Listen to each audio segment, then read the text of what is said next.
Hi friends, నేను ఈరోజు నించుడికాయ చేయబోతున్నాను. నించుడికాయలో పెట్టడానికి ఇది పొడి చేసింది మా అమ్మ ఆల్రెడీ. ఈ పొడిలో ఏమేమి ఉన్నాయంటే పప్పులు, ఎల్లిపాయలు, కొబ్బరి, ఈ మూడు మిక్సీకి వేసుకోవాలి.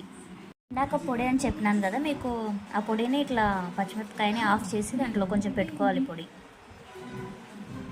బాగా తీసుకోవాలి. బాగా తీసుకున్న తర్వాత కొంచెం ఆయిల్ వేయాలి. ఆయిల్ వేసిన తర్వాత మనం ఇందాక పప్పుల పొడి పెట్టుకునే ఉన్నాయి కదా, ఇవి చిన్నగా ఇట్లా వేసుకోవాలి. మనకాడ ఎన్ని పచ్చిమిరపకాయలు ఉంటే అన్ని పచ్చిమిరపకాయలు ఇట్లా వేసి ఇవి బాగా మగ్గించుకోవాలి. మనము పచ్చిమిరపకాయలన్నీ ఇట్లా మగ్గించుకోవాలి. మనం మగ్గించుకున్న తర్వాత మనం ఇందాక ఒక పౌడర్ చేసుకున్నాం కదా పొడి, అదంతా ఇట్లా దీనిపైన చల్లుకోవాలి. చల్లుకొని కలుపుకోవాలి. కలిపి ఒక 2 నిమిషాల నుంచి పొయ్యి ఆఫ్.